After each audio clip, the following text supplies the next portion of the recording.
Šajā video es pastāstīšu par rēķinu sagatavošanu esošam klientam.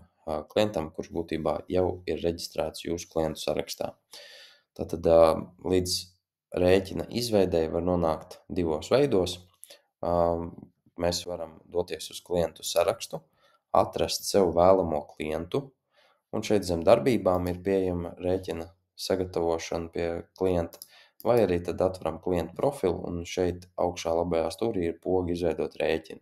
Tātad klikšķinam virsū šīs pogas, un šajā te dokumenta izvēles skatā mums ir jāizvēlās rēķins. Šeit tad varam redzēt, ka pie klienta informācijas mums izvēlētais klients ir šis te klients, kuru izvēlējāmies no saraksta. Otrs veids, kā mēs varam nonākt līdz rēķina sagatavošanai jau konkrētam klientam, tas ir vienkārši spiest izveidot dokumentu. Mēs tāpat kā iepriekš nonākam līdz dokumentu izvēles logam, izvēlamies rēķins, un šeit tad mēs redzam, šobrīd nekā tur nav izvēlēts.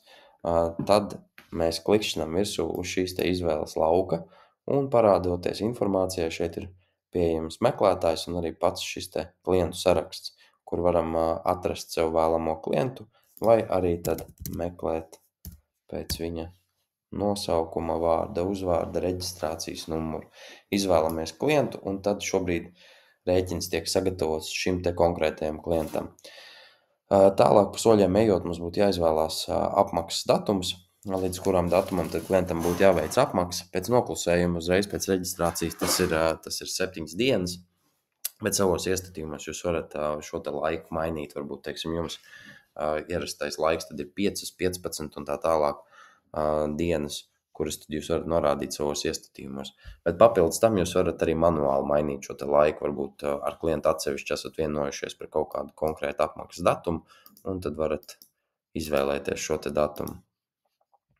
Kad datums ir izvēlēts, dodamies tālāk uz priekšu. Šeit ir lauks šīs te dokumentu papildus iespējas, kur varat gadījumā, ja tur tiek piešķirta atlaide kaut kādai rindas vienībai, tad varat ielikt atzīmi šeit, un redzam, ka parādās atlaides procents pie rindas laukiem.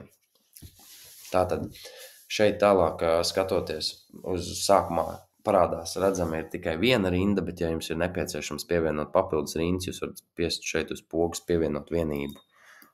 Jūs varat pievienot, cik jums nepieciešams, un tālāk jau tad ir jāsavada šī te informācija par produktiem. Produktu informāciju varat ievadīt manuāli, šeit tad ir vieta nosaukumam, šeit ir neliels apraksts, ja pieņemsim, tur ir kaut kāda atsauce uz līguma numuru vai kaut kāds skaidrojums par to produktu un tā tālāk, tad to arī varat norādīt šeit.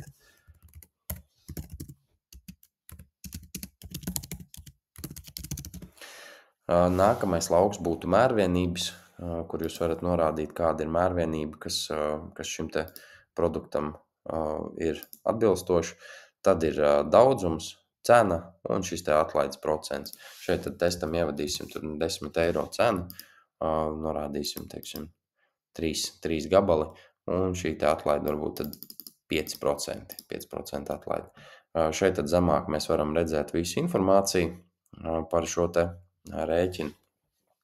Ja gadījumā šis te nākamais produkts, kuru jums būtu, vai pakalpojums, kur jāpievieno sarakstā, viņš ir līdzīgs, varbūt tikai cena atšķirās un tā tālāk, tad jūs varat nodublēt rindu, lai mazliet pātrinātu to izveidas procesu. Šeit tad varam redzēt kopiju testam 1, tad mēs varam pierakstīt attiecīgi tur 2 un norādīt, kad varbūt tā cena tomēr ir mazliet savādāka.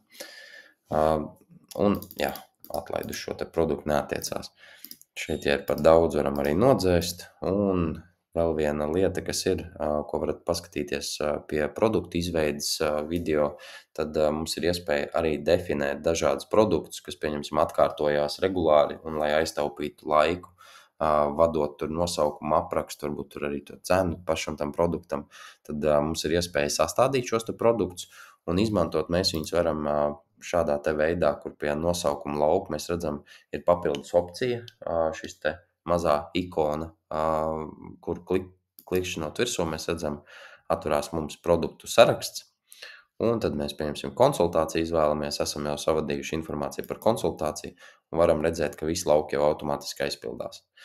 Ja darbojaties ar pakalpojumiem vai produktiem, kas regulāri atkārtojas, tad šis ir ļoti labs veids, kā pātrināt šī te rēķina sastādīšanu, jo nav nepieciešams visu informāciju vadīt manuāli katru reizi, tur nosaukumu aprakstu un tā tālāk. Tas diezgan lielā mērā ietaupa laiku.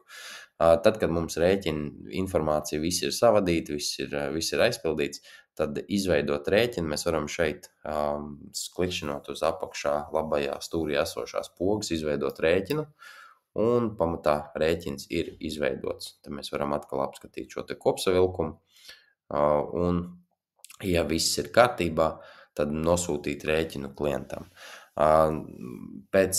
Esam to loģiku visai tai rēķina izveidei sagatavojuši tādu, ka uzreiz pēc rēķina izveides viņš automātiski netiek nosūtīts klientam, jo iespējams, ka tur nepieciešams kaut ko vēl papildus saskaņot, nepieciešams varbūt ir vēlreiz pārbaudīt visu to kopējo informāciju. Un tad, kad esam visu pārbaudījuši un pārliecināti, ka pēc izveides rēķinu varam nosūtīt klientam, šeit tad pie rēķina darbībām ir poga nosūtīt klientam. Klikšķinot uz šīs te pogas, test13@gmail.com saņems šo te mūsu sagatavoto rēķinu sev e-pastā. Rēķins būs pieejams viņam gan kā XML fails, gan arī kā vizuāli apskatāms PDF fails, ko klients var izmantot rēķina apmaksāšanai.